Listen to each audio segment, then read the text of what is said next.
Nagkita kami ng babaylan ng taga-kabilang bundok. Ninais niya makipagkasundo sa ating grupo para mas mapatibay natin ang ating depensa laban sa mga tulisan na nagpapahirap sa ating mga kababayan. Ngunit bakit nila naisipan ng ganyan?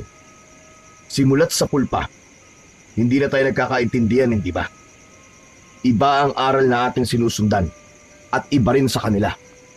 Kung tutusin, mas malakas pa nga sila kaysa sa atin dahil sila ang nagiging medium sa kalikasan at maging sa mga Diyos.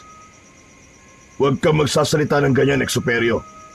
Alalahanin mong isa rin sila sa mga tumulong sa atin dati para marating natin ang antas na ito. Oo nga, at isa sila sa mga gumabay sa atin para maging mataas ang antas ng ating karunungan. Pero, nung nagawa nilang hukay ng bangkay ng isang sinaunang aswang, alam natin kung ano na ang nangyari sa kanila. Kung nung una, kaibigan natin sila, ngayon, hindi ko alam kung maituturing pa ba natin silang kasangga. Basta, sasabihin ko sa ating grupo na aanib tayo sa kanila. Iisa lang ang pakay natin sa ngayon, at yun ay ang pangalagaan natin ng ating bayan. May mga bandido, pirata, at mga taong labas ding naghahasik ng takot sa mga kababayan.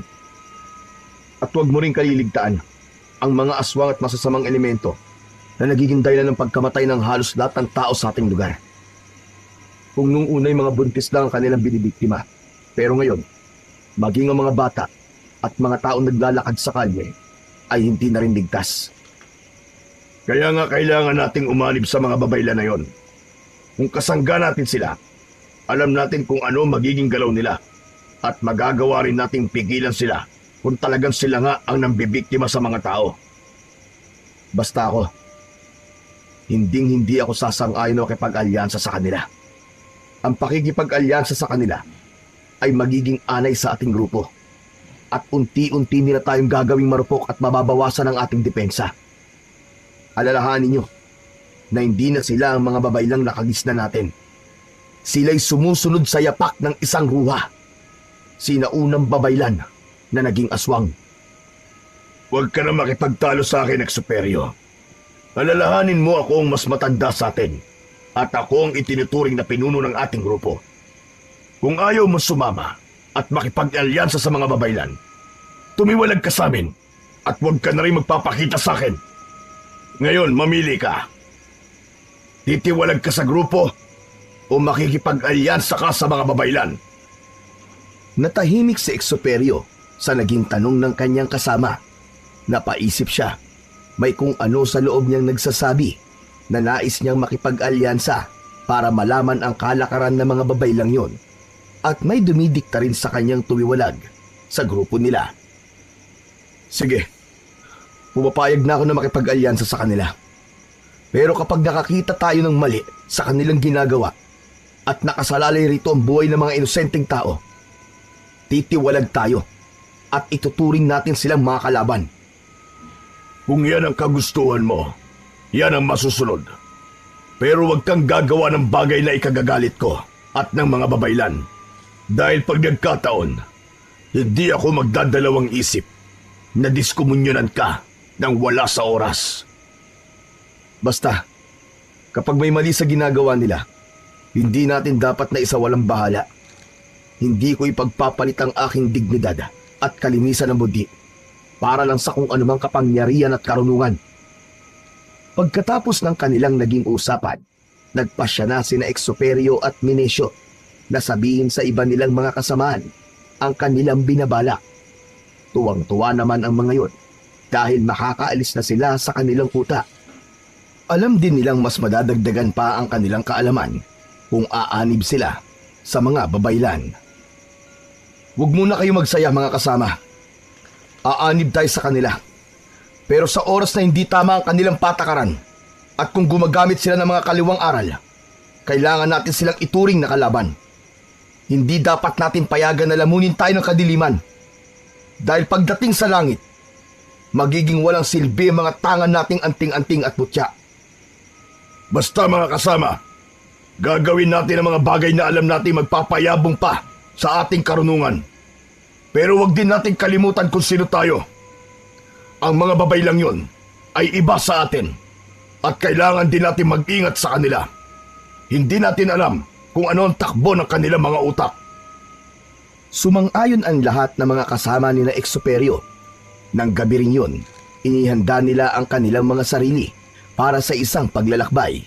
Kinakailangan nilang makarating sa bundok kung saan kumukuta ang mga babaylan. Inihanda na rin ni Exuperio ang mga agimat at anting-anting niya. Sinigurado niyang kumpleto ito at walang naiwan. Noong tuluyan na nilang naihanda ang kanilang mga sarili, nagsimula silang maglakbay. Nang mga sandaling yun, nakahilera silang mga antingero na nasa 13 ang bilang.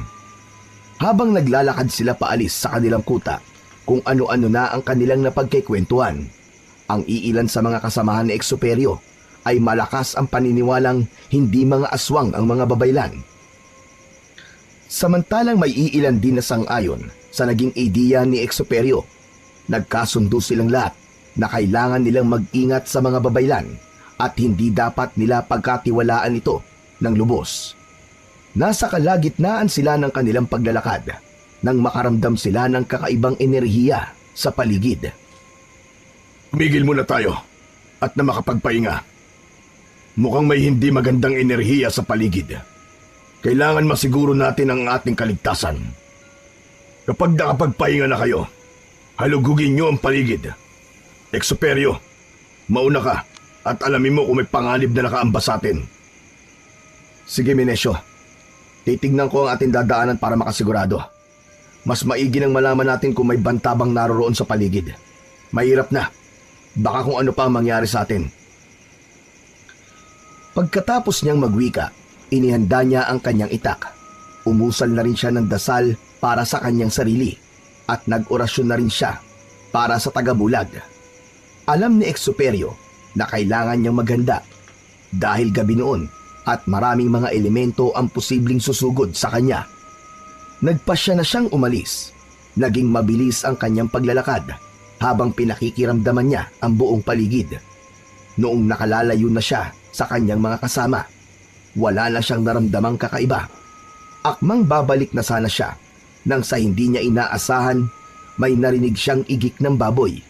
Minabuti niyang itaas ang hawak niyang sulo para mas malawak ang maabot ng liwanag nito. Walang ano-ano, may nakita siyang isang kulay itim na baboy ramo na may nagbabagang mga mata. Bunsod nito, sinadya niyang magpakita sa nilalang na yon para alamin kung isa itong banta para sa kanila. Sige, kung talagang matibay ang loob mo, sumugod ka sa kinatatayuan ko at magpambuno tayong dalawa. Hindi ko aatrasan ang mga kagaya mo. Titiyakin kong mamamatay ka ngayon din dito. Matapos magwika ni Exuperio, mabilis na tumakbo ang baboy ramo na may nagbabagang mga mata para sugurin siya. Mas pinili niyang wag hugutin ang kanyang itak nang sa gayoy malabanan niya ng mano-mano ang naturang aswang. Habang nasa ganong sitwasyon siya, nag-init ang pakiramdam ni Exuperio, tanda na may panganib na nakaamba sa kanya. Pagkalapit ng aswang, nagpambuno silang dalawa. Hindi ininda ni Exuperio ang dulas ng katawan nito, sapagkat nagagawa pa rin niyang mahawakan ang nilalang. Walang silbi ang dulas ng katawan mo. Ngayon, aalamin natin kung hanggang saan ang iyong kakayahan. Marahil mas madulas at mabilis ka dahil isa kang aswang. Pero, kaya kitang hulihin kung gugustuhin ko. Igik at angil ang nagawa ng baboy ramo habang sinusubukan niyang ibuwal sa lupa si Exuperio at itarak sa tiyan o tadyang nito ang kanyang mga pangil. Humugot naman ng kanyang lakas ang antingero. Umusal siya ng isang lihim na kataga, sabay padyak ng 3 beses sa lupa. Pagkatapos niyang gawin ito, tinapik niya ang aswang at walang kahirap-hirap na binuhat. Nang mapansin niyang nagpupumiglas ang aswang, walang pagdadalawang isip niya itong ibinalibag. Ito ang dapat sa'yo! Kung ako sana sa'yo, hindi na ako humarang sa daraanan namin. Ano bang binabalak mo, ha? Tatambangan mo kami? Diablong buang ka? Napaungol ng malakas ang baboy ramo nang bumagsak siya sa lupa. Kitang-kita ni Exuperio kung paano ito nagpalit ng kanyang anyo.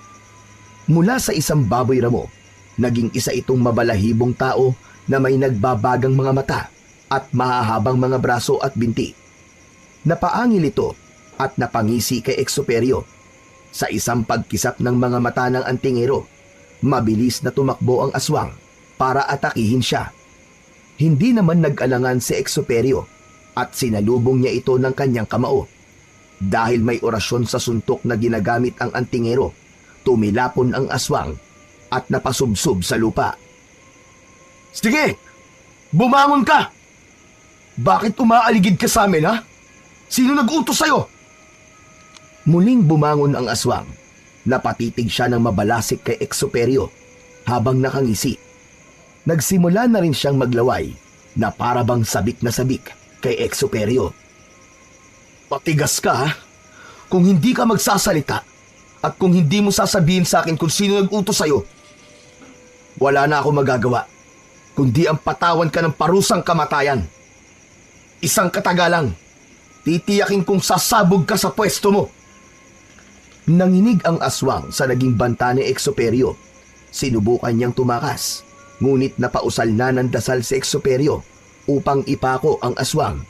Nang hindi na nito maigalaw ang kanyang mga paa, nataranta siya at naging panay ang paglinga sa paligid. Muling binalaan ni Exuperio ang aswang at sa pagkakataong yun, nagsimulang magwika ang aswang sa garalgal na tinig. May nag-utos man sa akin. Wala ka na ron. Nandito ako para patayin kayo. Maswerte ka lang at naunahan mo ko. Kung hindi, baka nilalantakan ko na ang mga laman loob mo. Pakawalan mo ko kung talagang matapang ka. Hayaan mo akong makagalaw. Napangisi si Exuperio. Kinalas niya ang orasyong ibinato niya sa aswang. Napaangin naman ang nilalang at bago pa man makapagsalita si Exuperio, naging mabilis ang paggalaw nun. Nilundagan niya ang antingero pero hindi naman nagpatinag si Exuperio. Bago pa man makalapag sa kanyang kinaroroonan ng aswang, hinugot na niya ang kanyang itak. Saktong pagkabagsak ng aswang sa kanya, buong lakas niyang tinaga ito. Tinamaan ang nilalang sa liig at dulot ng lakas ni Exuperio at talim ng kanyang itak. Nagawa niyang maputulan ng ulo ang aswang. Mayabang ka, ha? Yan ang nararapat sa mga katulad mo. Kaya maging ang mga babay lang yan. Kapag nalaman kung may masama silang binabalak at kung mga aswang nga silang nambibiktima ng mga inosenteng tao, hindi ako magdadalawang isip na pugutan din sila. Exuperio, ano ba nangyari dito? Bakit may naririnig kaming mga pag-aangil kanina? Hinahanap ka namin, pero hindi ka namin nakita. Sinugod ka ba ng mga masasamang elemento? Napailing si Exuperio. Napatitig siya kay Menesio at sa kanilang mga kasamahan. Hindi elemento, kundi isang aswang. Isang aswang na naging utusan para paslangin ako. Ang tanong, sino naman kaya ang may lakas ng loob at halangang bituka na mag-uutos sa aswang na yun? Teka, ako ba ang pinararatangan mo? Huwag kang magsasalita ng ganyan. Alam mong simulat sa pool, wala akong sinasabing ikaw. Bakit parang labis naman yata ang pagdepensa mo sa sarili mo? Hindi kaya may kahulugan talaga ang sinabi ng aswang na ito? Oh, ito ang kanyang ulo. Saluin mo. Dinampot ni Exuperio ang ulo ng aswang na kanyang napugutan. Walang pagdadalawang isip nitong itinapon yun kay Menesio na noon ay nasisindak. Napangisi na lamang ang lalaking antingero sa naging reaksyon ng kanyang kasama na halos namulagat ng gusto ang mga mata. Kapag nalaman ko kung sino man ang nag-utos sa aswang na ito at kapag may isa sa inyo magtatraidor sa akin, titiyakin ko magiging kapalaran nyo sinapit ng aswang na ito. Tama na. Magdahan-dahan ka sa pananalita mo, Exuperio. Isang grupo tayo at walang traidor dito. Sige na mga kasama, magpatuloy na tayo sa ating paglalakad para makarating na tayo sa kabilang bundok. Alam niyong buong buhay ko ay inalay ko sa grupong ito at lahat kayo ay tinuring kong kapatid. Ayokong darating ang panahon na tayo-tayo lang din ang magpapatayan dahil sa ating mga prinsipyo. Basta, ang masasabi ko lang, Kapag may hindi tama sa kalakaran ng mga babay lang yon, titiwalag na ako sa grupo at ipinapangako ko, lilipunin ko sila. At maging kayo, kapag nalaman kong patuloy kayo nakikisimpatya sa kanila, sa kabila ng ginagawa nila sa mga inosenteng tao, hinding-hindi ko kayo hahayaang mabuhay. Ilagay mo sa tama ang tapang mo, Exoperio. Alalahanin mong hindi ikaw may mas karunungan dito. Ako pa rin ang pinuno, ang masusunod, ang magdidesisyon. Kaya sa ayaw mo't sa gusto, susunod ka sa aking sasabihin. Susunod ako kung tama. Pero kapag mali, hindi mo ako mapipilit, Minesio. O siya, sige na. Magpatuloy na tayo. Dahil hinihintay na tayo ng mga babaylan sa kabilang bundok. Tahimik nilang binaybay ang matarik na daanan patungo sa kabilang bundok. Sa kabutihang palad, wala nang aswang na humarang sa kanilang dinadaanan. Habang naglalakad, naging malalim ang pag-iisip ni Exoperio. Alam niya sa kanyang sarili na kung hindi ang mga babaylan ang nag-utos sa aswang na harangan siya, paniguradong si Minesio yun. Nagkaroon din siya ng kutob na yun ang rason kung bakit kahit madami sila, siya lang ang sinabihan ng kanilang lider na tumingin sa unahang bahagi ng kanilang daraanan. Nung nasa paanan na sila ng bundok kung saan nagkukuta ang mga babaylan, nagpasya silang magpahinga at magpulong na muna. Malapit na noon ang bukang liwayway, kaya alam nilang ligtas na ang pag-akyat sa naturang bundok. Kayong lahat, sundin niyo kung ano man ang aking sinasabi. Alalahanin niyong nasa kuta tayo ng mga babaylan. Kahit pa na mataas ang pinag-aralan natin at maging ang ating antas pagdating sa espiritual, alam naman nating pagdating sa ibang aspeto, mas malapit sa mga diwata at mga Diyos ang mga babaylan. Basta ako, mananatili ako sa aking paninindigan. Kapag may masamang ginawa ang mga babaylang yan sa mga inosenteng tao, ako makakabangga nila. Kaya sana kayo rin mga kasama, mas piliin nyo ang maging mabuti kaysa sa maging makapangyarihan. Aanhin natin ang mga malalalim na aral, mga malalakas na agimat, kung sa kasamaan lang natin ito gagamitin. Alam mo, Exoperio, tapos na ang panahon ng mga kabayanihan. Ang uso ngayon, kailangan maging makapangyarihan ka, mas marunong at mas malakas. Kaya ikaw, Exoperio, gamitin mo yung kokote mo. Hindi lang utak ang ginagamit ko. Puso. Puso, Minesio. Alam kong hindi mo maiintindihan dahil wala kang ibang iniisip kundi ang sarili mo at ang kapangyarihang maaari mo makuha sa kalikasan. Walang silbi sa samahan natin ang sinasabi mo, puso. May hina lang ang gumagamit ng puso sa anuman laban. Kailanman ay hindi ka maililigtas ng puso mo at paninindigan. Kung gayon, kayo na malakas. Ako na ang mahina. Basta ako, pipiliin ko pa rin na maging isang mabuting tao kaysa sa magpaalipin sa kapangyarihan. Dahil muli na namang nagkaroon ng tensyon sa dalawa, nagpasya ang iba nilang mga kasama na awati na silang dalawa. Magsisimula na sanang maglaban sina Exoperio at Minesio, ngunit ipinaintindi ng mga kasama nila sa kanilang dalawa kung ano talaga ang kanilang pakay roon. Nang lumaon, nagkabati rin ang dalawa at napagpasyahan nilang magpatuloy na lamang sa kanilang pag-akyat sa bundok. Tirik na ang araw ng mga panahong yun at nagpapahinga ang mga babaylan sa kanilang mga kubo. Lansita, nandito na kami.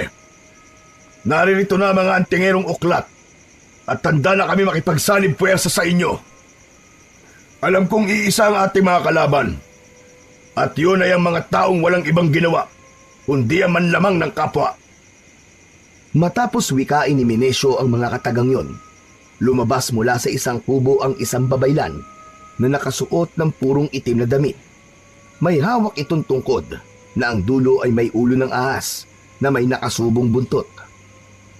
Napailing si Exoperio, gawa ng alam niyang isang mabagsik na gamit pangkalahatan ang hawak ng nasabing babaylan. Mukhang napaaga yata ang dating nyo, Menesyo. Ito na ba ang lahat ng mga kasamahan mo? Hindi ko akalaing mas marami pa pala kami sa inyo. Hali kayo at pumunta tayo sa kubong yon. Doon namin tinatanggap ang aming mga bisita. Kaya nga naisip namin na makipagsalib puwersa sa inyo. Alam kong kapag naging iisang grupo tayo, tiyak na mas lalakas ang ating kapangyarihan. Isang magandang ideya ang naisip mong yan. Nagawa ko na rin sabihin sa mga kasama namin ang iyong plano. At sa kabutihang palad, hindi naman sila tumutol.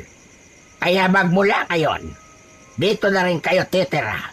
At kung ano man ang meron kami, magiging inyo na rin yon. At makakaasa kang kung ano rin ang meron kami, ay magiging pagmamayari nyo na rin. Nagkwentuhan sila sa kanilang mga plano. Tahimik lang si Exuperio ng mga panahong yun, habang minamatyagan ang bawat galaw ni Babaylang Sita.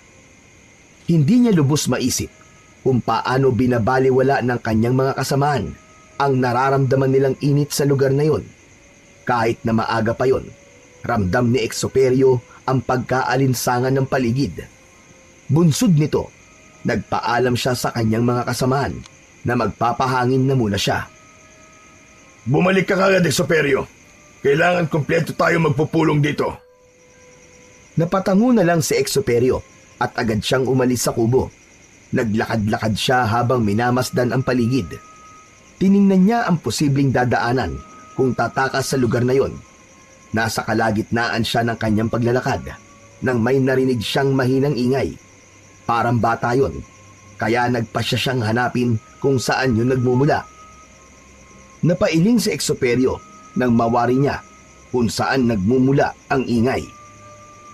Bakit kaya nakapaloob ang bata sa malaking bangang yan? Matingnan ko nga at mausisa ko ano nangyari sa batang nasa loob. Nagpatuloy sa kanyang paglalakad si Exuperio patungo sa kinaroroonan ng malaking banga. Alam niyan doon nagmumula ang ingay. Kaya nang nasa tapat na siya nito, nagpasya siyang buksan yon. Pagkabukas niya, tumambad sa kanya ang isang batang lalaki na butot balat na. Kita sa mga mata nito ang takot at pagmamakaawa, pero parang may pag-aalinlangang magsalita. Bata, anong ginagawa mo rito? Bakit ka nila ikinulong sa banga? Inulong po nila ako rito. Simula pa po nung nakaraang linggo. Ang sabi sa akin ni Babaylan Sita, gagawin niya raw akong... Huwag mong pakialaman yan. Pabayaan mo ang batang yan para magtanda. Halika na rito at ipinatatawag ka ng inyong pinuno. Napatango si Exuperio sa Babaylan. Hindi niya inaakalang susunduin siya nito. Muli pa niyang tinanong ang bata, pero naging tikom ang bibig nito. Napansin din ni Exuperio na nanginginig ang bata at parang may kung anong kinatatakutan. Babalikan kita, bata. Huwag ka mag-alala. Pagkatapos magwika ni Exuperio ng mga katagang yon, nagpasya siyang bumalik sa kubo kung saan sila magpupulong-pulong. Habang naglalakad, iginala niya ang kanyang paningin hanggang sa makita niya ang 3 baboy na nakakulong sa kulungang gawa sa kawayan. Napatitig ang mga yon kay Exuperio at nang magtama ang kanilang mga mata, naging iba ang pakiramdam ng antingero. Ipinagpatuloy na lang niya ang kanyang paglalakad at nang makabalik na siya sa kubo, napagtanto niyang marami na ang mga babaylang naroroon. Ngayong naririto na ang mga uklat, paniguradong mas katatakutan tayong lahat. Magagawa nating kontrolin ang mga tao sa kabayanan at makapagbibigay sila ng mas maraming produkto sa atin. Ano ba ang ibig mong sabihin? Gagamitin mo kami para sa pansarili mong interes? Ganun ba? Hindi ba sinabi sa iyo ng inyong pinuno? Naririto kayo para tulungan kaming makontrol ang mga taga-nayon. Kung kami lang, hindi sila susunod sa aming kagustuhan. Dahil alam nila kung ano kami. Huwag ka nang makialam pa sa napag-usapan namin ni Babaylan Sita, Exuperio. Alalahanin mong nasa ilalim lang kita at kailanman hindi mo maaabot ang antas ko. Hindi ko hinahangad ang antas mo, Minencio. Sapat na sa akin ang ganito. Basta't nasa panig ako ng kabutihan. At alam kong darating ang araw at ang langit na mismo ang huhusga sa inyo. Ano ang iniisip mo? Nasa panig kami ng kasamaan? Sino ka para sabihin sabi diyan? Ngayon din, Minencio. Gusto kong ilayo mo yan dito at ayaw kong makikita ang pagmumukha ng lalaking yan. Baka dito ko pa yan pugutan ng ulo. Kung ganyan rin lang, na hindi ka sumasailalim sa amin, magkanya-kanya na tayo. Umalis ka na sa grupong to, Exuperio. Hindi namin kailangan ng mga kagaya mo. Umalis ka na! Di mo kailangan ipagtabo yan. Oo, aalis ako. Pero isasama ko ang batang ikinulong ng mga babay lang to sa banga. Alam kong may masama kayong binabalak sa kanya. At ayaw kong mangyari yon. Mamamatay ka muna bago mo makuha ang batang yon. Hindi mo alam kung ano ang ginawa niya. Kaya pinaparusahan namin. Ngayon, mamili ka. Aalis ka rito nang hindi kasama ang batang yon o isasama ko kayong dalawa sa iisang banga. Pagkatapos magwika ni Minencio, naghanda ang mga antingerong uklak at maging ang babaylan. Lahat sila'y nakahawak sa kanilang mga sandata at nakatuon ang kanilang pansin kay Exuperio. Umalis ka na, Exuperio. Hindi kailangan sa grupong ito ang iyong prinsipyo. Hindi mo makakain yan. At mas lalong hindi makapagbibigay ng kapangyarihan sa'yo. Sige, aalis ako. Pero sa oras na may mabalitaan akong may inargabyado kayong mga inosenteng tao, babalik ako dito at sisiguraduhin kong lilipulin ko kayong lahat. Pagkatapos magwika, nagpasyang umalis si Exuperio. Subalit nang medyo nakalalayo na siya sa kuta ng mga babaylan, agad niyang naisip ang batang ikinulong sa malaking banga. Bunsod nito, naisipan niyang balikan yun upang iligtas. Nasa kalagitnaan siya ng kanyang paglalakad nang makaramdam siya ng kakaibang init sa kanyang katawan. Baka kung ano nang ginagawa ng mga babaylan sa batang yun Kailangan bilisan ko ng aking pagtungo ron. Halos takbuhin na ni Exuperio ang kanyang pagbalik sa kuta ng mga babaylan. Nang natatanaw na niya ang kanilang kuta, napalunok siya ng kanyang laway. Nagkaroon siya ng kakaibang kutob, kaya't napagpasyahan niya na umusal na ng tagabulag. Ang orasyon na kanyang ginamit ay hindi alam ng mga kasamahan niya, kaya kampante siyang hindi siya makikita ng mga ito. Dumiretso si Exuperio sa kuta ng mga babaylan. Noong naroon na siya, pinuntahan niya ang kinaroroonan ng banga. Subalit nagimbal siya nang malaman niyang wala na roon ng bata. Ang tanging naiwan doon ay ang bakas ng dugo. Mga hayop sila! Pagbabayaran niyo ang ginawa niyo sa bata. Sisiguraduhin kong magbabayad kayo, mga demonyo kayo! Dahil alam niyang mahihirapan siyang kalabanin ang mga babaylan at mga dating kasamahan niya, minabuti niyang lisanin ang naturang lugar. Bunsod nang hindi niya alam kung saan siya pupunta, nagpasya siyang bumalik sa kanyang kinalakhang lugar. Mas maigi siguro kung igugugol ko na lang ang aking panahon sa pagiging isang simpleng taga-nayon. May kapiraso pa kaming lupa ron at yun na lang ang aking pagtatayuan ng kubo. Magtatanim na lang ako ng mga kamoting kahoy. Paniguradong wala pa akong magiging kalaban. Umalik si Exuperio sa kanilang nayon at kagaya ng kanyang plano, gumawa siya ng kubo roon. Nagtanim ng mga gulay at kamoting kahoy. Sinubukan niyang mamuhay ng tahimik at mapayapa at kinalimutan niya ang dati niyang buhay kung saan naging isa siyang antingerong uklat. Ngunit sa kabila nito, hindi niya isinantabi ang kanyang mga kagamitan at mga libreta. Batid niyang darating ang araw at magagamit niya ang mga lihim niyang karunungan. Isang umaga. Magding, tayo pala. Ano ho bang sadya niyo? Superyo, nais ko sanang manghingi ng tulong sa iyo Alam kong ikaw lang ang makakatulong sa akin. Kaya nang mabalitaan ko nagbalik ka na rito sa ating nayon, agad akong pumunta rito. Bakit ho ba na Magding? Ano po bang problema? Ang mga alagang kambing ko kasi, isa-isang nawawala. May nakapagsabi sa akin na May mga gumagalang grupo ng mga kababaihan sa kabilang baryo at nawala rin ang halos lahat ng kanilang mga hayop. Natatakot ako na baka pati rito sa atin nakarating na sila.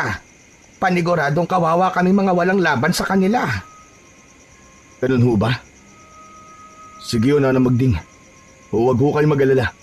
Mamayang gabi ho, pupunta po ako sa inyo at magmamatsyag. Ano raw ba ang mga itsura ng mga kababaihang gumagala? Hindi ko rin alam, Exuperio. Pero may nakapagsabi na para silang mga babaylan. Sige ho, Nana Magding. Mukhang kilala ko na kung sino-sino ang mga yon. Umuwi na lang ho kayo muna at siguraduhin niyong hindi mawawala ang iba mong mga alaga. Pupunta po ako mamayang gabi sa inyo at magmamatsyag. Kailangan mahuli natin sa akto mga yan. Nagpasalamat naman ang matanda kay Exuperio at nagpasya ng umuwi. Nang wala na ang matanda, napakuyom ng kanyang palad si Exuperio at napatiim ang kanyang bagang. Alam niyang hindi siya nagkakamali na ang mga babaylan ang gumagala tuwing gabi at marahil kinukuha nila ang mga hayop at dinadala sa gubat para roon lantakan. Mga demonyo talaga kayo. Humanda kayo sa akin. Sisiguraduhin kong ititigil niyo ang inyong ginagawa. Hindi ko mapapayagan ng kawalangyaan niyo. Ako ang tatapos sa inyong kahayupan.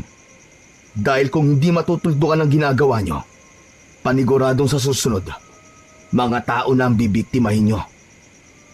Tinapos ni Exuperio ang kanyang mga gawain sa buong maghapon. Bago pa magtakip silim, nagpasya na siyang magpahinga. Minabuti na rin niyang ilabas ang kanyang mga gamit, kasama na ang mga libreta niya. Noon din, umusal siya ng mataas na uri ng puder upang hindi siya madaling magapi ng mga kalaban niya.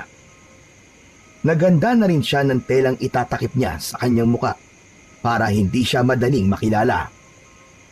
Humanda kayo. Huwag lamang kayo magpapahuli sa akto. Paniguradong hindi niyo malalaman kung sino ang kalaban niyo dahil tanging mga mata ko lang ang inyong makikita. Pagkalampas ng 6:00, binalot ni Exuperio ng tela ang kanyang muka. Isinukbit niya sa kanyang tagiliran ang kanyang itak at isinuot niya ang isa sa mga agimat niyang maituturing na pinakamalakas sa lahat ng kanyang tangan. Nang matapos niyang gawin yon, nagpasya na siyang umalis para tumungo sa bahay ng matandang si Nana Magding. Kinakailangan niyang maunahan ang mga kababaihang nagnanakaw at nambibiktima ng mga hayop nang sa gayon maaktuhan niya ang mga ito sa kanilang ginagawa. Pagkarating niya roon, minabuti niyang wag nang ipaalam sa ibang tao ang kanyang presensya. Maging kay Nana Magding, hindi rin alam kung saan siya naroroon. Sa pwestong ito, tiyak na hindi ako makikita ng mga babaylang yun. Kung sila nga ang gumagawa ng kawalangyaan dito sa nayon. Habang nakakubli at nagmamatsyag sa paligid, napansin niyang may mga gumagalaw sa malayo. Sinipat niya ng maigi yun, subalit dahil madilim ang paligid, hindi niya gaanong naaaninag ang mga ito. Naging malakas ang kutob ni Exuperio na yun ang mga hinihintay niya, kaya inihanda na niya ang kanyang sarili. Makaraan lamang ang ilang sandali, nakaamoy siya ng sobrang baho. Parang amoy ng dumi na manok na hinalo sa langis ah. Paniguradong may aswang sa paligid. Kung hindi man ito sa babaylan, paniguradong pakawalaan nila to. Humanda ka. Huwag kang magpapakita sa akin dahil titiyak kung babalatan kita ng buhay. Iginala ni Exuperio ang kanyang paningin sa paligid hanggang sa may naaninag siyang isang nilalang na gumagalaw sa hindi kalayuan.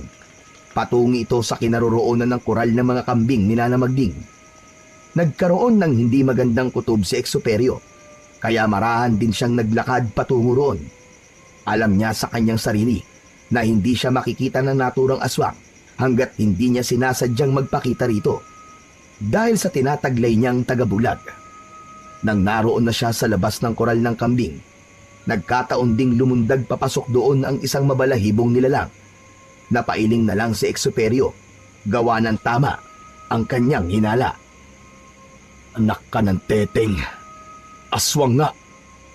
Humanda ka sa akin. Pagkakita niyang nilapitan ng aswang na yon ang isang kambing at pwersahang hinila palabas, doon na rin nagpasyang magpakita si Exuperio. Bitiwan mo ang kambing na yan. Huwag mong sabihin sa akin na pakawala ka ng mga babaylan. Sige, ako ang harapin mo kung talagang matapang ka. Napalingon kay Exuperio ang aswang. Ang nagbabaga nitong mga mata ay mas lalong nagliwanag. Napaangil ang nilalang at nang mismong sandaling yon, pinakawalan niya ang kambing para sumugod kay Exuperio. Kilala kita. Kahit na itago mo pa yung mukha mo. Ikaw si Exuperio.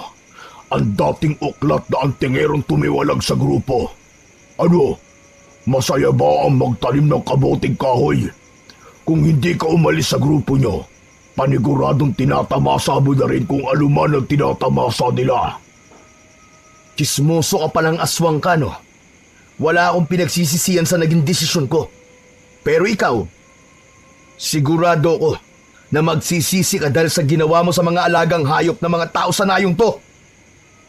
Napatawa na lang ang aswang. Sinubukan niyang kalmutin si Exuperio, subalit naging mabilis ang paggalaw ng antingero, kaya nailagan niya ang pag-ataking yon ng aswang. Bago pa man muling makasugod sa kanya ang aswang, hinugot na niya ang kanyang itak. Pagkasugod ulit ng aswang sa kanya, mabilis siyang lumipat ng pwesto. Bago pa man mawari ng nilalang ang kanyang binabalak, nakapwesto na kagad si Exuperio sa bandang likuran nito. Sakto ring paglingon ng aswang, sinakal niya ang aswang at inambahang gigilitan ang leeg. O ano? Matapang ka? Ngayon, sabihin mo sa akin ang nalalaman mo. Ang mga babaylan ba nag-utos sa'yo para gawin ito? Sila ba ang nakita ko sa malayo na gumagalaw at patungo sa kanayunan? Ano ang alam mo sa mga antingerong uklat na sumapi sa grupo ng mga babaylan? Sumagot ka! Napatawa ang aswang sa kaagad na napailing. Bunsod nito, nagpasya si Exuperio na hiwain ang ilong ng aswang gamit ang itak niya. Matigas ka talaga, ha? Ang susunod na paglapat ng talim nito ay sa lalamunan mo na. Kaya kung ako sa'yo, sabihin mo na mga nalalaman mo para pakawalan kita. Sige, tama ka. Tama ka. Ang mga babaylan at maging ang pinuno nyo ang nag-utos sa akin. Dinadala ko sa gubat ang mga nauhuli ko at doon nilalantakan ng mga babaylang aswang. Minsan, sila ang gumagawa yun. Pero, mas madalas na ako sumusugod sa mga kabahayan para magdakaw ng mga alagang hayop. Magsasalita ka rin pala. Pinahirapan mo pa ako. Sige, ano pang nalalaman mo? Ano ang patungkol sa mga dati kong kasamahan? Tuluyan silang sumailalim sa kapangyarihan ng mga babaylan. May ipinapainim sa kanila lahat na naging rason para maging sunod-sunuran sila. Parang naging mga utosang mandirigma sila na inihahanda para sa mga labanan. Nililang sila ng mga babaylan dahil wala silang nakuwang kahit na anong karunungan mula roon. Mga hangal sila, kaya mag-iingat ka, Exuperio. Alam kong darating ang panahon at magsasagupaan kayo. Isa pang bagay patungkol sa mga dati kong kasamaan. Sino ang nag-utos sa aswang para sana'y tambangan ako nung papunta pa lang kami sa kuta ng mga babaylan? Natahimik ang aswang. Ilang sandali pa, napatawa siya at iginala ang kanyang paningin sa paligid. Pinatay mo ang kasama ko, Exuperio. Pero aaminin ko sa'yo. Kilala mo siya. Si Minencio nag-utos. Dahil alam niya magiging hadlang ka sa mga plano nila ng mga babaylan.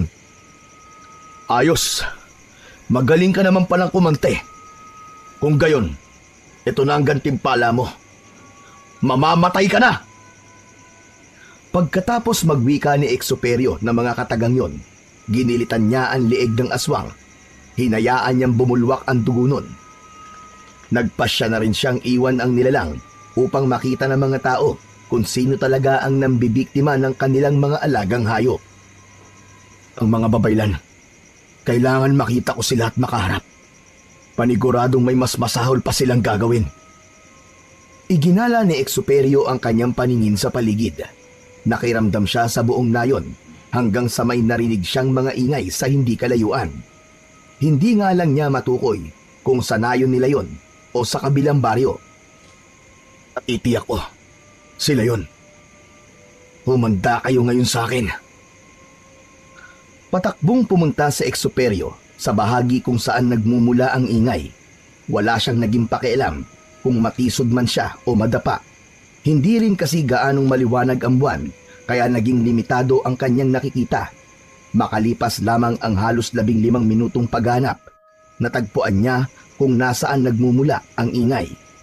Sa halip na magpakita kagad, mas pinili ni eksoperyo ang magmatsyag muna. Habang nasa ganoong sitwasyon siya, nakita niyang hinihila ng isang babae ang babaeng buntis, habang hinahawakan naman at pinipigilan ng 4 pa ang lalaking marahil ay asawa ng buntis. Sinipat ng maigi ni eksoperyo ang mga babae at meron siyang napagtanto. Walang ya. Si Babaylan Sita at mga kasama niya. Bakit kaya 4 lang ang isinama niya? Ano kaya ang gagawin nila sa buntis na yon? Pilit na nanlalaban ang lalaki para makuha ang kanyang asawa. Subalit nang malapit na sana siyang makapiglas mula sa pagkakahawak ng mga babaylan, hinugot ng isa sa mga yon ang kanyang punyal at walang pagdadalawang isip na ginilitan ang leeg ng lalaki. Isang palahaw na iyak ang kumawala sa bibig ng babae at nanlumo ito nang makitang sumisirit sa leeg ng kanyang asawa ang dugo. Nagpumilit din ang buntis na lapitan ang kanyang asawa, ngunit pinagtulungan siyang hilahin ng mga babaylan. Napailing si eksoperyo dahil sa nakakakilabot na mga sandaling yon. Bunsod nito, minabuti niyang lumabas para hindi na matuloy ang masamang binabalak ng mga babaylan. Hoy! Mga ungas! Pabayaan niyo ang babaeng yan! Anong binabalak niyo sa kanya, ha? Kakainin ng sanggol na nasa sinapupunan niya? At sino ka para pigilan kami? Ni hindi mo nga magawang ipakita sa amin ang itsura mo. Kung ayaw mo masaktan at matulad sa lalaking yon, pabayaan mo kami. Hindi na tama ang ginagawa niyo. Hindi na kayo naawa sa babaeng yan. Sa asawa niya. Sa sanggol na nasa sinapupunan niya. Lubayan niyo ang babae. Pabayaan niyo siya. Dahil kung hindi, sisiguraduhin kong dadanak ang dugo niyo dito. Isa kang hangal para sabihin yan. Wala kang karapatang utusan ako. Gusto mong dumanak ang dugo? Sige, pero dugo mo ang dadanak ngayong gabi. Pagkatapos magwika ng babaylan, mabilis siyang lumusob kay eksoperyo. Napagtanto naman agad ng lalaking antingero ang binabalak ni Babaylan Sita. Kaya hinanda niya ang kanyang itak. Noong ilang hakbang na lang ang layo ng babaylan kay eksoperyo, biglaan itong naging isang mabalahibong tao. Naging buhagag din ang kanyang buhok, saka nagbaga ang kanyang mga mata. Hindi nga ako nagkamali sa aking hinala. Malamang, kinatay niyo ang batang ikinulong niyo sa banga. Sinasabi ko na nga pa, hindi mo na kailangan pang sumuot ng maskara o takpan ang iyong muka. Kilala na kita, eksoperyo. Mabilis na iniwasan ni eksoperyo ang mga pag-atake ng aswang na babaylan. Sinusubukan ding tagain ng antingerong uklat ang kanyang katunggali, subalit may sapalos ito kung umiwas sa kanyang itak. Habang nasa ganoong sitwasyon, nagpalit na rin ng anyo ang iba pang babaylan at naging mga mabalahibong nilalang. Iniwan nila ang babaeng buntis at lumusob silang lahat kay eksoperyo. Sige na babae, iligtas mo ang iyong sarili. Ako nang bahala rito. Takbo na!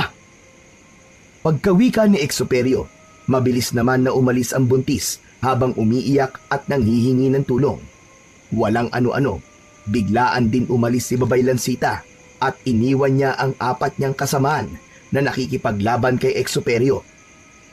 Alam ni eksoperyo kung ano ang binabalak ng naturang babaylan, kaya minabuti niya na sanang sundan ito. Subalit nang akmang aalis siya, hinarangan siya ng 4 at sabay-sabay na sumugod. Tingnan lang natin kung hanggang saan ang lakas nyo. Matapang lang kayo dahil 4 kayo. Pagkawika ni eksoperyo, mabilis siyang lumipat ng kanyang pwesto. Hindi na malayan ng mga babaylang aswang ang kanyang ginawa at nagulat na lang ang isa sa mga ito nang mapagtanto niyang katabi niya na si Exuperio. Bago pa man makita ng ibang aswang ang kinalalagyan ng lalaki, ginilitan na nito sa leeg ang babaylan. Napahiyaw naman ang tatlo at napaangil, bunsod ng ginawa ni Exuperio sa kanilang mga kasama.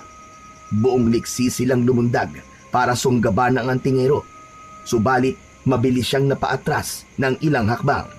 Napailing ang mga aswang na babaylan at nanggagalaiti sila dahil sa kakaibang bilis ni Exuperio. Dahil dito, sinubukan nilang gumamit ng tagabulag para maatake nila ang lalaki nang hindi nito alam kung saan nagmumula ang kanyang kalaban. Hindi niyo ako maiisahan, mga hungang, dahil kahit na hindi ko kayo nakikita, nararamdaman ko ang inyong enerhiya. Inilibot ni Exuperio ang kanyang paningin at buong lakas na tumaga sa bandang gilid niya. Napahalakhak na lang din siya nang makarinig siya ng pag-ungol. Kasunod nito, bumagsak ang isang aswang at may malaking sugat ito sa bandang dibdib. Nang mapansin ni Exuperio na naghihingalo na yon, buong lakas niyang tinaga ang leeg ng aswang na siyang naging dahilan para magkaroon ito ng malaking sugat sa lalamunan. Ganun na lang ang gulat ng lalaking antingero nang may kung anong tumama sa kanyang likuran. Ah! Hayop ka! Traidor! Itutulad ko kayo sa kasama niyong to! Hindi mo magagawa yan. Dahil ngayon pa lang, mamamatay ka na. Yan ang akala mo, tanga. Marahil ay kilala mo kung sino ako, pero hindi mo pa alam kung hanggang saan ang kaya kong gawin. Nalaman ni Exuperio na sinubukan siyang atakihin ng mga aswang mula sa kanyang likuran. Mga duwag kayo! Nararapat lang kayong mamatay! Nang muling sumugod sa kanya ang dalawang aswang, nagpasya siyang umusal ng dasal para mawala sa kanilang wisyo ang mga ito. Nang makita niyang panandali ang nawala sa sarili ang mga babaylang aswang, hindi na siya nag-aksaya ng kanyang oras at ginilitan niya ang mga ito sa leeg. Uy! Mga maihinang nilalang! Inaksaya niyo lang ang oras ko! Tumakbo siya ng mabilis para habulin si Babaylan Sita. Naging malakas ang kutob niyang baka bibiktimahin ng babaylang aswang ang buntis, kaya pinakiramdaman niya muna ang paligid. Nang lumaon, naaninag niya ang isang babae na lakad-takbo ang ginagawa. Nakita niya ring may humahabol dito, kaya alam niyang yun ang kanyang hinahanap. Mas lalo pa niyang binilisan ang pagtakbo niya hanggang sa ilang metro na lang ang layo niya sa babaylang aswang. Lubayan mo ang buntis na yan, Babaylang Sita! Ako ang harapin mo! Huwag kang makialam dito, Exuperio, kung ayaw mong ikaw ang mapagbuntulan ko ng gutom. Sige, kalabanin mo ko. At kapag matalo mo ko, malaya kang gawin sa akin kung ano man ang naisin mo. Tumigil ang babaylang aswang. Pagkasabi nun ni Exuperio, mas lalong nagbaga ang kanyang mga mata at mas naging buwagag din ang kanyang buhok. Alam ni Exuperio na mas nag-ibayo ang lakas ng naturang aswang, kaya umusal na rin siya ng mas mataas na puder. Hindi pa man siya tapos sa pagpupuder, sinugod na siya ng babaylang aswang. Ito ang dapat sa'yo! Ang bagal mo, Babaylan. Subukan mo mas bilisan pa. Siguraduhin mo rin masusugatan mo ko ng iyong mga kuko. Huwag kang pakampante. Hindi ko pa ipinapamalas ang buong lakas ko. Kung gayon, ano pang hinihintay mo? Gamitin mo na ang buong lakas mo para mapatay mo na ako. Napatawa ang babaylang aswang. Noon din, nagbago siya ng kanyang anyo. Mula sa isang mabalahibong babaylan na may buwaghag na buhok, naging isa itong malaking aso na halos hanggang dibdib ni Exuperio ang taas. Sa lahat ng hayop na napili mo, yan pa? Sige, sumugod ka ulit at sisiguraduhin kong magiging pataba ka sa lupa. Umangil ang babaylang aswang na nasa anyong aso at mabilis na sumugod kay Exuperio. Agad namang pumwesto si Exuperio at nang ilang dipa na lang ang layo ng aswang sa kanya, lumundag ito patungo sa kanyang direksyon. Noon din, napausal ng dasal ang antingero at sinalubong ng pataga ang dambuhalang aso. Dahil sa kakaibang lakas niya, nadulot ng kanyang tangan, Tumilapon ang dambuhalang aso. Pagkalapat ng katawan nun sa lupa, muli itong nagpalit ng anyo sa pagiging isang babaeng may mabalahibong katawan at buwaghag na mga buhok. Isa ka talagang hangal, Exuperio. Kung iniisip mong lalabanan kita para lang makuha ko ang iyong atay at puso, nagkakamali ka. Isa ka palang duwag, Babaylansita. Huwag mong sabihin na nagtatago ka lamang sa anino ng aking mga dating kasamahan. Huwag mong bangkitin sa akin yan. Dating kasamahan na ngayon naging alipin ko na lang. Lahat kayo ay pare-pareho. Binitiwan nila ang kanilang kaalaman dahil lang sa pangako ko sa kanila na dadalhin ko sila sa mas mataas na antas ng karunungan. Kung gayon, tama ang naging desisyon kong tumiwalag sa aming grupo. Simulat sa pool pa lang, alam kong may binabalak kang hindi maganda. Maganda man o hindi, ang mahalaga sa akin ay ang kapangyarihan. Nagkakamali ka. Dahil darating ang araw, Diyos na mismo ang babawi ng mga kapangyarihang sinasabi mo. At ako ang magiging instrumento ng Diyos para matupad yun. Napatakbo si Exuperio ng mabilis para sugurin ang babaylang aswang. Nakita naman ni Babaylansita ang pagsugod sa kanya ng antingero. Kaya bago pa man makalapit ng gustoso Exuperio, lumundag siya at pagkaangat niya sa lupa, biglaan siyang nagpalit ng anyo sa isang malaking ibon. Napasulyap na lang yun sa lalaking antingero sa kalumipad na palayo. Bumalik ka rito! Duwag! Alam ko kung saan ka pupunta at kung ano ang iyong binabalak. Humanda ka!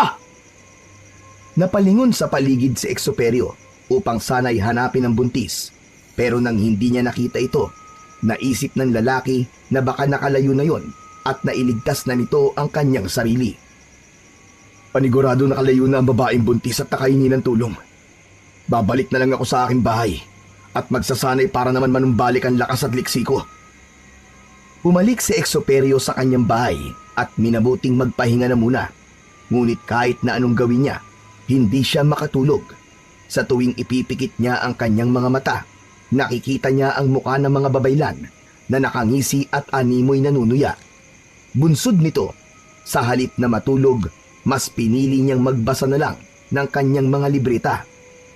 Kinaumagahan, sinimulan niya ang muling pagsasanay para mas palakasin ang kanyang kakayahang espiritual at pisikal. Pinili na rin niyang wag munang makipag-ugnayan sa mga tao. Makalipas ang 3 buwan. Exuperio, tulungan mo ko. Dinukot ng mga aswang ang aking apo. Marami na rin silang pinaslang na mga tao. Kailangan na matigil ang gawain nila to. Sige yun, Nana Magding. Aalamin ko kung sino gumawa nito. Malakas po ang kutob ko na ang mga babaylan at mga dati kong kasamaan ang naghahasik ng takot dito sa atin. Salamat kung ganun, Exuperio. Alam kong ikaw lang ang makakatulong sa aming lahat. Pagkaalis ng matanda, inihanda kagad ni Exuperio ang kanyang mga gamit. Hinasa niya ang kanyang itak. Nagpoder siya at tinawag ang lahat ng mga espiritu at anghel na pwedeng makatulong sa kanya. Nasa ganoong kalagayan siya nang mapatitig siya sa kalendaryo. Bilugan pala ng buwan. Pero hindi. Hindi ko pa pwedeng palampasin ang ginawa ng mga aswang na yon. Maging ang aking mga dating kasama. Kailangan mapaslang ko silang lahat upang wala na magasik ng takot dito sa kanayunan. Noong batid niyang handa na siya sa susuunging laban, nagpasya si Exuperio na lisanin ang kanyang bahay. Naglakbay siya patungo sa bundok kung saan nagkukuta ang mga babaylang aswang at maging ang mga dating kasamahan niyang mga antingerong uklat. Sakto namang takip silim na nang makarating siya sa paanan ng bundok. Hindi maganda ang kutob ko rito. May mga nag-aabang sa akin at anumang oras aatake sila. Pero hindi ako dapat matinag. Mga hayop kayo. Uubusin ko kayong lahat. Nang maramdaman ni Exuperio na humina na ang enerhiyang nararamdaman niya, nagpasya siyang magpatuloy sa kanyang pag-akyat sa bundok. Alam niyang matarik ang kanyang daraanan, kaya kinakailangan na rin niyang mag-ingat. Nasa kalagitnaan na siya ng paglalakad nang biglang Aba, aba, aba! At bumalik pa talaga rito ang traidor sa grupo. Oo, nagbalik ako, Minensyo, para patayin kayong lahat. Sagad na sa buto ang kalapastangan ng ginagawa niyo sa mga tao. Hindi na maatim ng konsensya ko ang pabayaan sila at hayaan kayong mamiktima. Habang pinagmamasdan ni Exuperio ang dati niyang kasamaan, napansin niyang may kakaiba rito.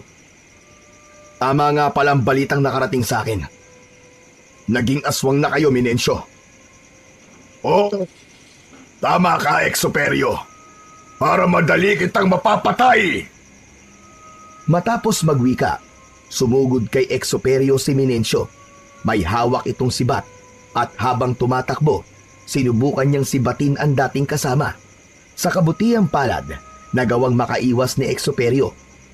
Mabilis na sinunggaban ng aswang si Exuperio at nagpambuno silang dalawa. Naging mas maliksi si Minensyo, subalit hindi rito nagpasupil si Exuperio. Kung nakinig lang sana kayo sa akin, hindi kayo magiging ganyan. Nilinlang lang kayo ng mga babay lang yun. Wala akong pinagsisisihan sa aking ginawa. Kung naging aswang man kami, paraan yun para mas lalo pang lumawak ang aming kapangyarihan. Ano ka mo? Lumawak? Kinuha ng babay lang yun ang inyong pinag-aralan. Kinuha ang gamit nyo at inalipin kayo. Paano mo nasasabing lumawak ang kapangyarihan nyo? Hindi mo lang alam kung ano ang kayang gawin ng isang aswang. Hindi mo alam! Habang nagpapambuno, bigla ang nagpalit ng anyo si Minensyo. Naging isa tong baboy ramo na may nakausling pangil. Pansin kagad ito ni Exuperio, kaya nagmamadali siyang umatras. Baboy ramo ka nga, pero sa aking paningin, isa kang mahinang antingero na nagpautos sa isang babaylan. Umigik ang baboy ramo at nagsimulang kumahig sa lupa.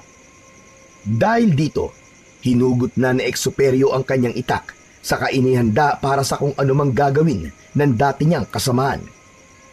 Walang ano-ano, mabilis na tumakbo ang baboy ramo at umaktong susuwagin niya si Exuperio gamit ang kanyang pangil.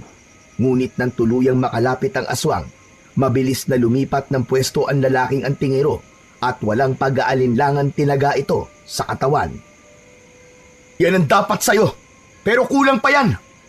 Gigilitan kita sa leeg, hayop ka. Hindi ako papayag na magtagumpay kayo. Muli pa sana niyang tatagain si Minensyo, ngunit natigilan siya nang makarinig siya ng mga kaluskos. Iginala ni Exuperio ang kanyang paningin sa paligid at napalunok na lang siya ng kanyang laway nang maaninag niyang may mga nakatayo sa paligid nila. Ngayon pa lang, alam kong iniisip mong mali ang desisyon mong puntahan ako rito. Ito na ang huling gabi mo, Exuperio. Dahil titiyakin kong lalangawin ka na bukas. Yan ang inaakala mo, babaylang aswang. Dahil mangyayari lamang yan sa panaginip mo.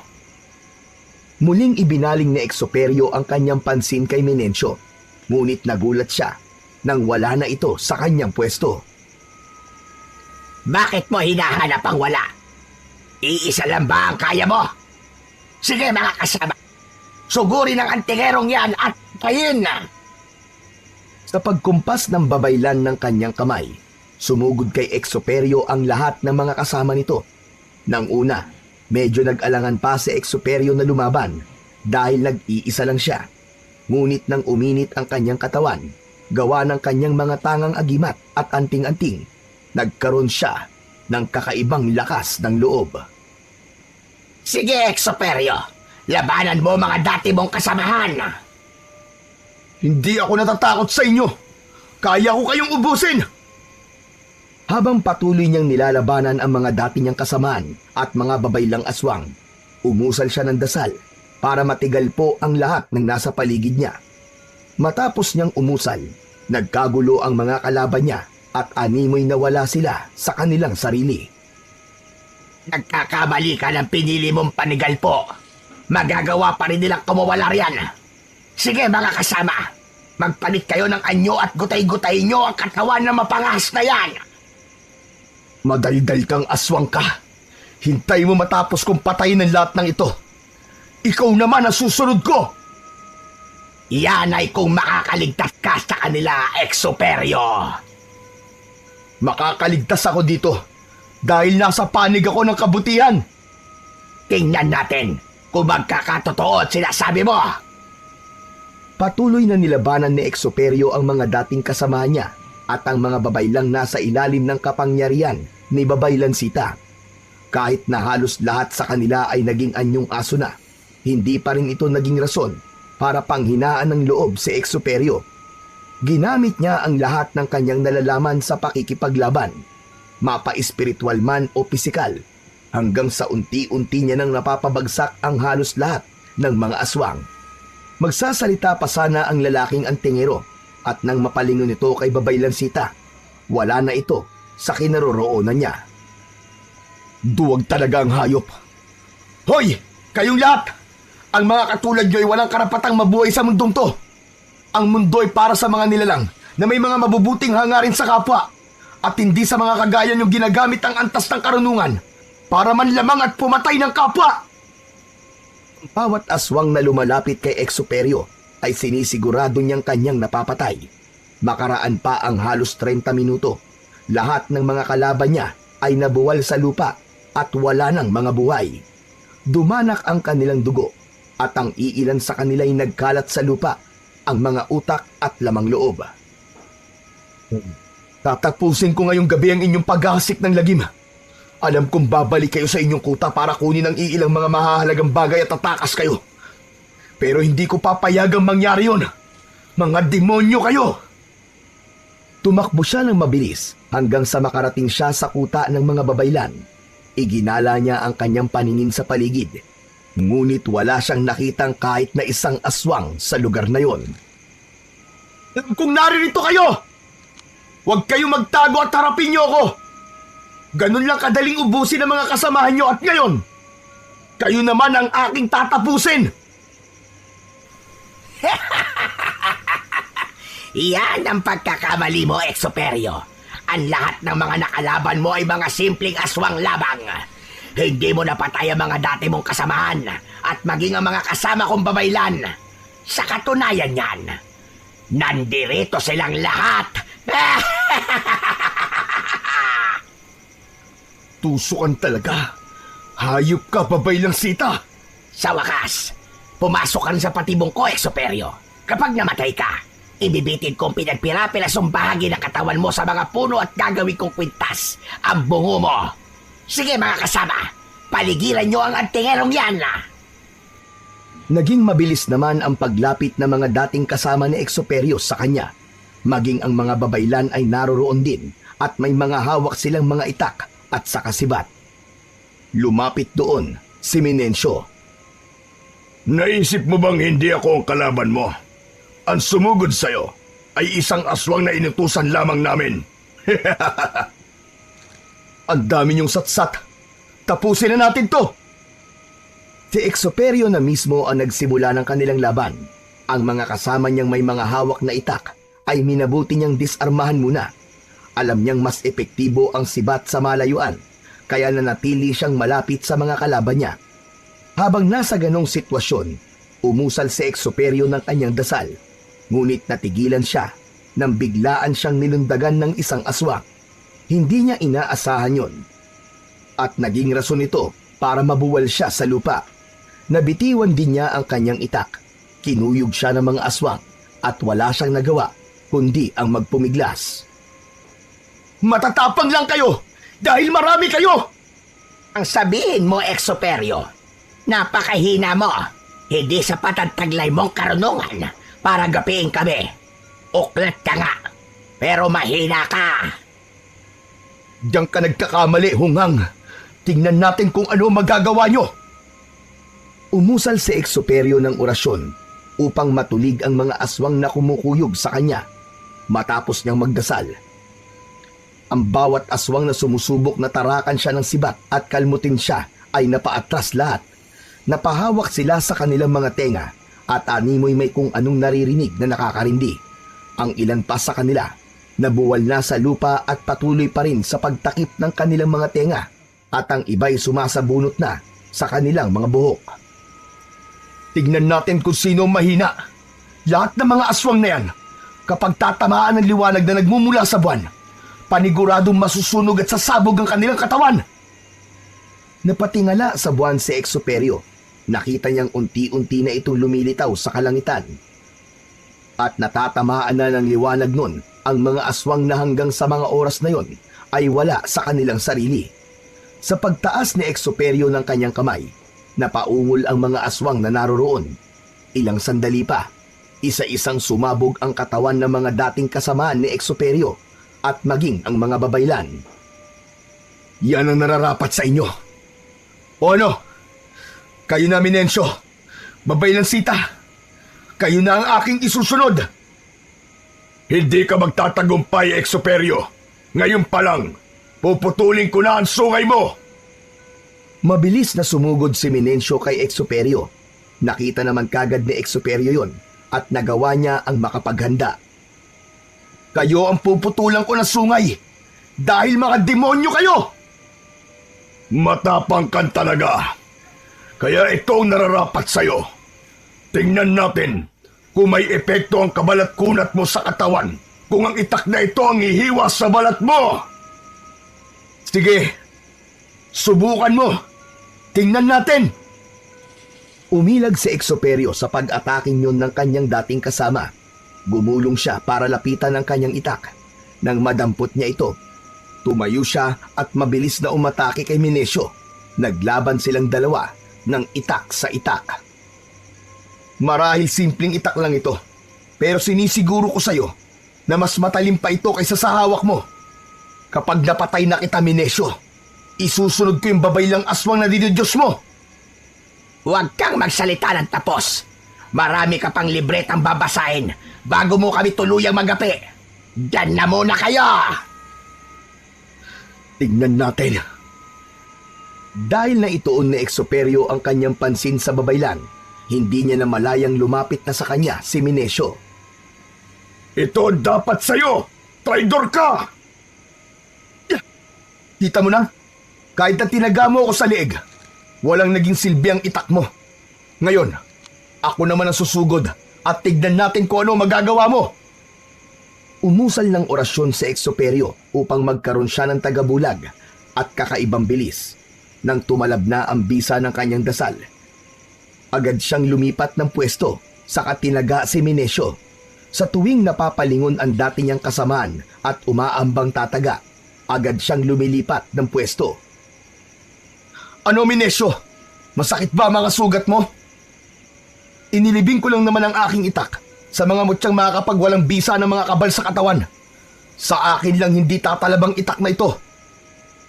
Hayop ka talaga, Exuperio. Papatayin kita! Kung kaya mo, tingnan mo mga sugat mo sa katawan. Naliligo ka na sa sarili mong dugo. Anumang oras, pwede na kitang patayin.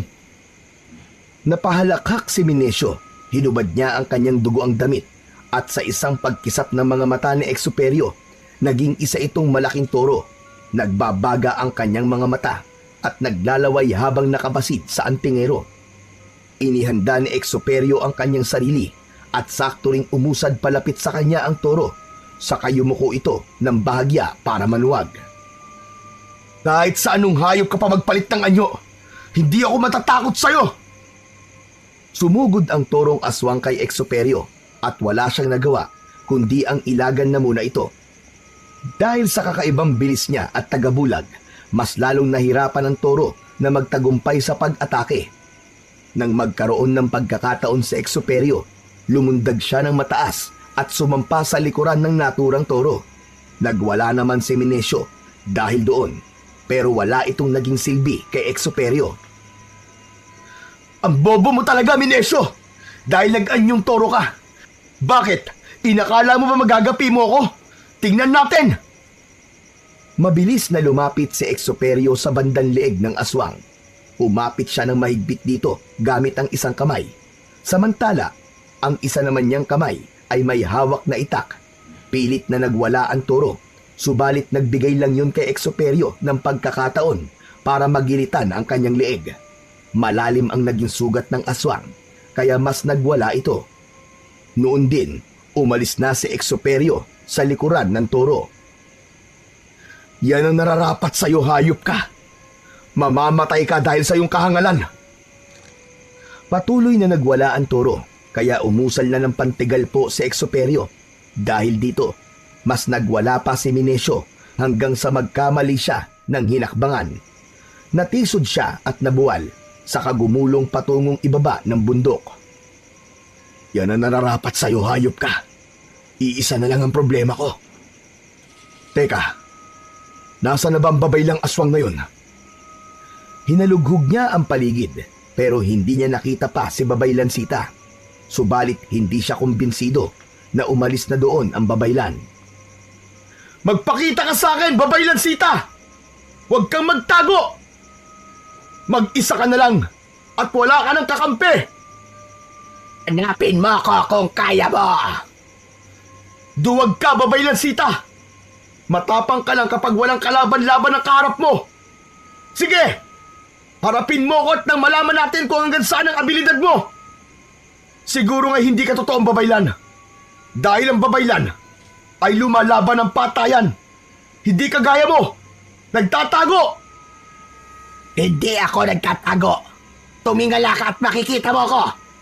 Hindi mo ginagamit ang pandama mo. At yan ang ikababagsak mo! Tumingala si Exoperio at nakita niyang nakalutang sa ere si Babaylan Sita habang hawak ang kanyang tungkod. Hindi mo ko masisindak sa palutang-lutang mong yan. Tingnan natin kung hindi ka babagsak. Anong akala mo? Bibigyan kita ng pagkakataon para tirahin ako ng tigalpo at pabagsakin. Noon din, bumaba si Babaylan Sita at lumapag sa harapan ni Exoperio. Bago pa man makapaghanda ang lalaki, sinugod na siya ng babaylan. Hindi inaasahan ni Exoperio ang lakas at bilis ni Babaylan Sita. Gulat ka ba? Gusto ko lang sabihin sa'yo na nung binitiwan ng mga kasama mo ang kanilang karunungan, ako ang sumalo. Kaya nagagawa ko ng lumipad kahit nasaan yung babaylan lang ako. Napaka-demonyo mo talaga, Babaylan Sita. Lahat gagawin mo para lang magkaroon ka ng kapangyarihan. Hindi mo lang alam kung gaano kasarap ang magkaroon ng kapangyarihan. Halos kapantay na ang langit. Papatayin kita, hayop ka! Mabilis na sinugod ni Exoperio ang babaylan, ngunit nang akmang tatagain na sana niya si Babaylan Sita, biglaan itong nawala. Napaungol na lang siya noon nang makaramdam siyang may tumama sa likod niya. Babaylan Sita! Labanan mo ako ng patas! Huwag kang tumira ng patalikod! Sinasabi mo lang yan dahil hindi mo ko kaya. Kung sumusuko ka na, sabihin mo lang. Napailing si Exoperio at noon din, ginamit niya rin ang kanyang bilis. Bago pa man makaatake ulit si Babaylan Sita, nagawa niya ng makarating sa bandang likuran ng naturang babaylan. Hindi na rin nag-aksaya ng panahon pa si Exoperio at tinaga niya ito. Nasugatan ng babaylan, kaya napaungol ito at galit na humarap sa lalaking antingero. Ngayon, masaya ka na ba?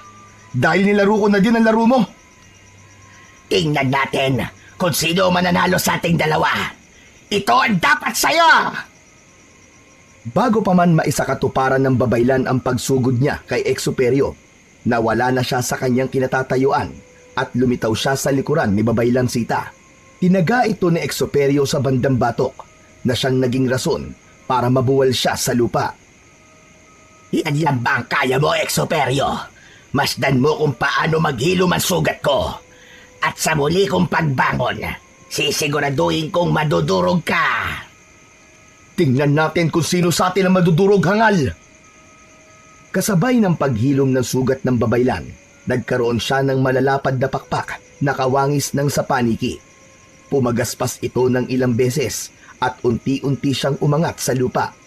Ang kanyang mga mata ay lalong nagbaga at ang kanyang mga kukoy humaba at naging matatalas.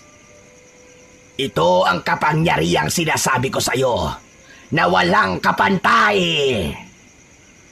Hindi ako naniniwala. Kung walang kapantay ang iyong kapangyarihan, sana'y wala ka rito sa lupa. Kung sa bagay, hindi ka dapat pumunta sa langit.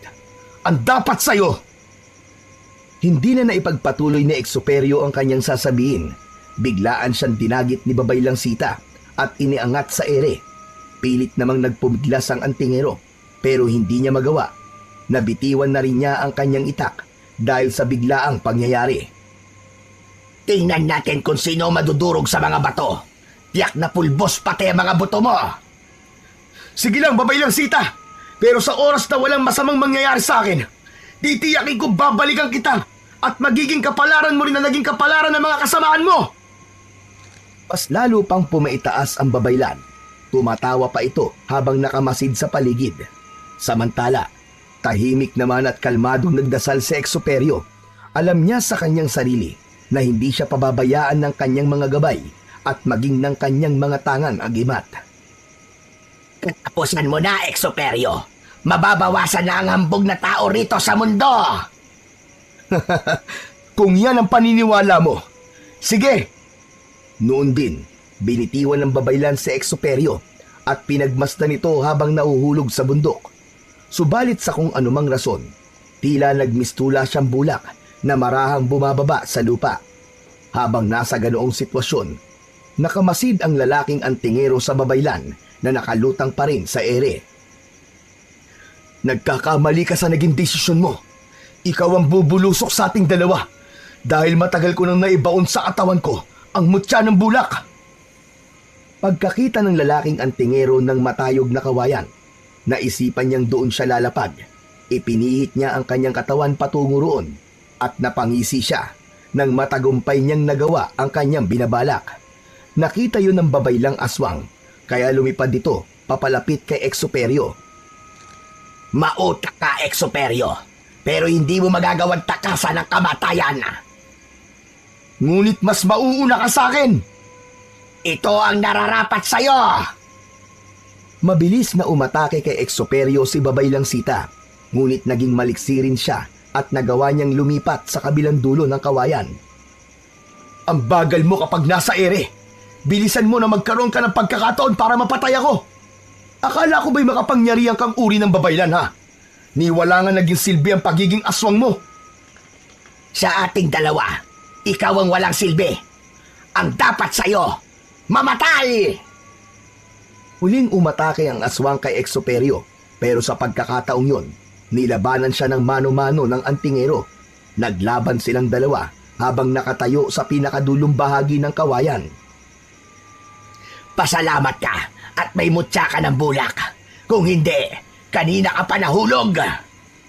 Ikaw ang magpasalamat dahil may pakpak ka. Kung wala yan, isa ka lamang Babaylang walang alam gawin, kundi ang manakot sa mga walang kalaban-laban. Nang mga panahong yun, umusal ng orasyon ang lalaking antingero para magawa niyang tawagin ang makapangyarihang kidlat ng anghel na si Metatron. Pagkatapos niyang umusal, nakaramdam ng kakaibang init sa kanyang katawan ang lalaking antingero at noon din mismo, mabilis siyang lumipat sa sanga. Umalik ka rito, duwag! Hintayin mo ko riyan at nang malaman mo ang kalalagyan mo! Susundan sana ni Babaylan Sita si Exuperio, ngunit natigilan siya nang nagkaroon ng labis na nakakasilaw na liwanag sa kalangitan. Ayup ka! Katapusan mo na ngayon, Babaylan Sita! Tingnan natin kung hanggang sa naabot ang kapangyarihan mo kapag kidlat na ni Metatron ang iyong mga kasagupa! Hindi! Hindi ito maaari! Idadamay kita, Exuperio! Mamamatay ka rin! Tinamaan ng isang malakas na kidlat si Babaylan Sita. Napahiyaw na lang ito at hindi niya na nagawa pang balansein sa ere ang kanyang katawan. Sinundan na lang siya ng tingin ni Exuperio hanggang sa ito'y nahulog na sa mga batuhan. Yan ang dapat sa mga kagaya mong demonyo. Magmula ngayon, magiging payapa na ang nayon at wala na rin banta sa mga tao. Kayo at ang mga kasamahan mo ay magsama-sama na sa impyerno kung saan kayo nararapat. Nagpasalamat si Exuperio sa Panginoon dahil pinakinggan nito ang pagsusumamo niya. Nagpasalamat din siya kay Anghel Metatron dahil sa malakas na kidlat. Mabuti na lang at kabisado ko ang aklat ni Metatron at nagawa ko itong debosyonan. Malamang Baka ako pang nahulog kung nagkataon. Mabilis na bumaba sa kawayan yon si Exuperio. Hinanap niya ang kinabagsakan ng babaylang naging aswang. Subalit hindi niya na nakita ito. Ang tanging naroroon sa bahagi kung saan bumulusok si babaylang Sita ay ang tumpok ng abo na marahil abo niya. Isang pambihirang pagkakataon na masaksihan kung paano sumabog ang kidlat ni Metatron. Mapalad pa rin ako. Dahil kahit ang mga bagay sa espiritual na mundo ay nagagawa kong masilayan. Minabuti ni Exuperio na lisanin na lang ang bundok na yon. Napagpasya niyang bumalik na sa kanyang nayon at doon na ipagpatuloy niya ang kanyang simple at payapang pamumuhay. Magmula noon, hindi na rin nagkaroon ng mga kaguluhan na kinakasangkutan ng mga aswang. Alam niyang ang sariling kasakiman sa kapangyarihan ang naging sanhi ng katapusan ng mga dati niyang kasamaan at maging ng mga babaylan. Ang paghahangad ng labis na kapangyarihan na kapantay ang langit ang tumapos sa kanila. Isang umaga, may dayong bata ang napadpad sa baryo ni na Exuperio at nakarating ito sa tapat ng kanyang bakuran. Ikaw ba si Exuperio? Oh, bakit? Ano ba ang kailangan mo sa akin? Teka, mukhang natatandaan kita. Tama! Ikaw ang batang yon. Ikaw nga! Gusto ko po sanang matuto sa'yo. Gusto ko rin maging isang antingerong may mataas na aral. Tama po kayo. Ako po yun. Nagkaroon ako ng pagkakataong tumakas nang minsang umalis silang lahat para mambiktima. Ayon po kay Babaylang Sita, magagamit daw po niya ako para mas mapalakas siya dahil isa raw po akong bertudes. Mabuti na lang at nagawa kong makatakas. Demonyo talaga si Babaylang Sita. Pati ang batang walang kalaban-laban, gagamitin niya para lang makamtan niya ang kagustuhan niya. Mabuti na lang, boy, at nagawa mo makawala. At salamat sa Diyos, wala na si Babaylang Sita. Bakit po? Ano po nangyari? Pinatay ko siya. Sukdulan na ang kasamaan niya, kaya kailangan na siyang gapasin. Ikaw, boy, kung talagang nais mo matuto, handa ka bang isakripisyo ang lahat para lang sa pagiging antingero mo? Ang pagiging antingero ay may kaakibat na responsibilidad. Kung hindi mo ito magagampanan na maayos, posibleng ikasasawi mo. Nakahanda po ako sa kung anumang mangyayari sa akin. Kung gayon, halika sa loob at sisimulan natin ang iyong pagiging antingero sa paglilinis ng iyong kaluluwa. Ang lahat ng bagay na ating gagawin sa araw-araw kailangan magsisimula sa paglilinis ng kaluluwa. Sige po, Maestro Exuperio. Magmula ngayon, kung mamarapatin niyo po, yan na po ang itatawag ko sa inyo. Sumama ang bata kay Exuperio at nang nasa loob na sila ng bahay ng antingero, nagpakilala yung bilang si Samuel. Sinabi niyang napapanaginipan niya ang lalaking antingero, kaya nais niyang matuto mula sa kanya. Sa pagdaan ng panahon, naging disipulo ni Exuperio si Samuel. Ibinahagi niya sa bata ang mga aral niyang natutunan mula sa pagiging isang antingero at mag-aaral ng lihim na karunungan. Sa kabutihang palad naman, wala rin naging hadlang ang pag-aaral ng bata, kaya mas lalo itong lumakas at biyasa sa larangan ng kumbate. Kapag ako'y namatay, gusto kong ikaw ang magmamana ng lahat ng gamit ko. Alam kong gagamitin mo mga yon sa tama. Dahil kagaya ko, mas inuuna mo ang kabutihan. Hindi pa po kayo mamamatay. Marami pa tayong pagdadaanan. Alam ko po na mas lalo ka pa pong lalakas sa bawat araw na dumadaan. Napangiti na lang si Exuperio at nagpasya na siyang magpahinga. Ang bata naman ay patuloy sa pagsusunog ng kanyang kilay para pag-aralan ang mga libreta. At dahil isa siyang bertudes, hindi naging mahirap para sa kanya ang mapagana at makabisa ang mga aral mula sa mga libreta ni Exuperio. Hanggang sa lumipas ang maraming taon, naging mahusay na antingero ang bata at handang ibuwis ang kanyang buhay para sa mga mamamayan laban sa mga nilalang ng dilim na pilit aagawin ang kapayapaan sa kanilang lugar. Ngunit naniniwala siya na hanggang may pananampalataya siya sa Panginoon at sa tulong ng kanyang mga natutunan sa kanyang maestro, kahit kailan ay hindi magwawagi ang kasamaan sa kabutihan.